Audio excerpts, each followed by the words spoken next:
Hai semua, modifikasi tubuh pada zaman sekarang sangat banyak macamnya. Mulai dari yang biasa seperti tato 3 dimensi, operasi plastik, hingga implan dengan bentuk yang aneh-aneh. Merubah penampilan tubuh agar lebih menarik sepertinya menjadi sesuatu yang populer, karena dianggap keren dan menantang. Beberapa modifikasi tubuh dalam video kali ini justru terkesan tidak umum dan terkesan ekstrim. Berikut ini 10 modifikasi tubuh paling spektakuler dan terekstrim yang perlu kalian tahu. Ear pointing. Metode ini adalah bagian dari operasi plastik. Mulanya, daun telinga bagian atas dilukai lalu dijahit dan dirapatkan hingga sedikit runcing. Hasil akhirnya adalah sebuah telinga yang mirip telinga kucing, atau telinga elf yang terinspirasi dari film Lord of the Rings.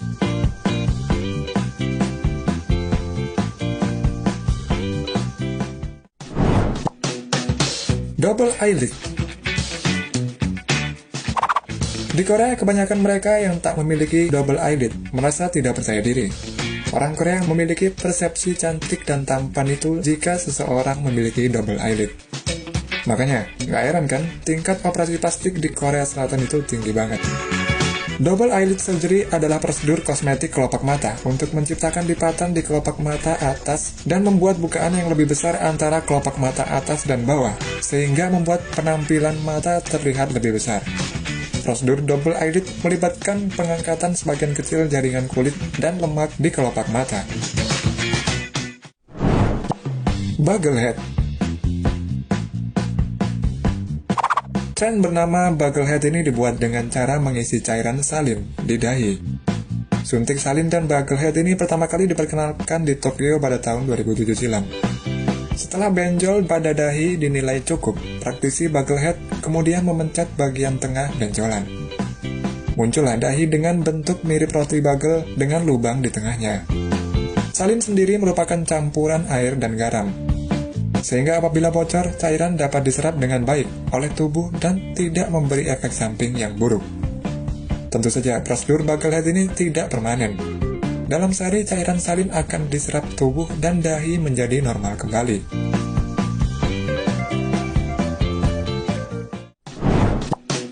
Implan magnet. Jari magnet adalah modifikasi tubuh yang meletakkan magnet neodymium di jari. Meskipun sifat magnet tidak begitu kuat, paling tidak ada indera elektrik yang mampu menarik benda-benda kecil seperti peniti dan lainnya. Prosedur ini dapat merangsang reseptor somatosensori, yaitu saraf yang bertugas untuk mengamati tekanan, temperatur, dan rasa sakit.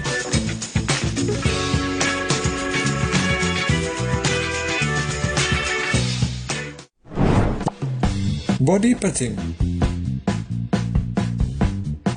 Joel Migler, berasal dari Jerman, dikenal dengan julukan Body Modded Punky, adalah penggemar berat seni modifikasi tubuh. Menurutnya, sejak usia 13 tahun, ia sudah hobi bereksperimen dengan seni yang berbeda-beda. Pertama, ia menindik kedua daun telinganya. Setelah memiliki beberapa tindikan di telinga, ia beralih ke prosedur belah lidah untuk menjadikan lidahnya bercabang. Tidak cukup sampai di situ, ia kemudian membuat sepasang lubang besar di kedua belah pipinya. Ia membuat 2 buah lubang itu berdiameter 36 mm di kedua sisi wajahnya.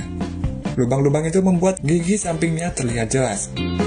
Migler bahkan bisa menjulurkan lidah bercabangnya melalui pipi.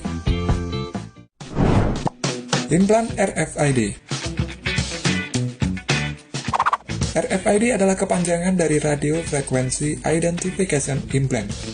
RFID ini mempunyai sifat seperti halnya sidik jari atau password dan memungkinkan seorang mengakses kepemilikan kendaraan atau penggunaan benda berharga.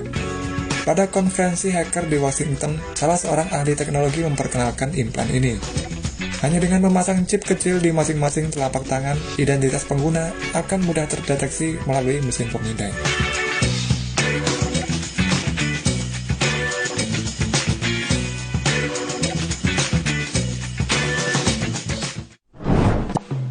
Tato mata.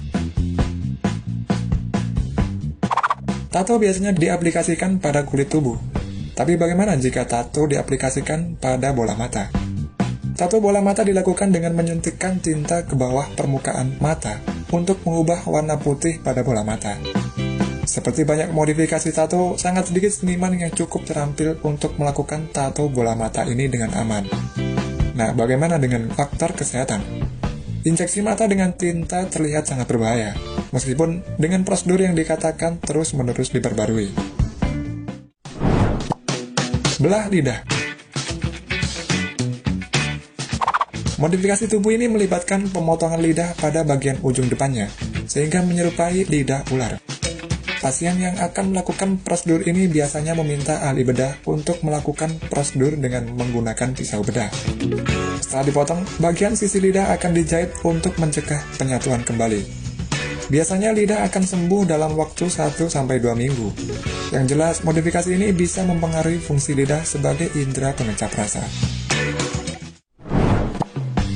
Subdermal implant. Tidak cukup hanya menggunakan tato 2 dimensi atau 3 dimensi. Orang ini memutuskan untuk melakukan implan pada tubuhnya. Ia menanamkan benda di dalam kulitnya dengan tujuan membentuk suatu seni 3 dimensi. Tentu saja, pembuatan implan 3D ini juga berisiko. Salah satunya adalah menyebabkan iritasi kulit yang sangat parah.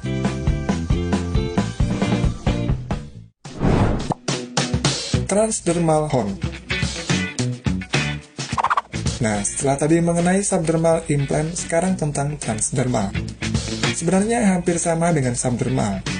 Cuman, kalau transdermal ini implantnya keluar menembus lapisan kulit. Contohnya adalah seperti orang yang bertanduk ini.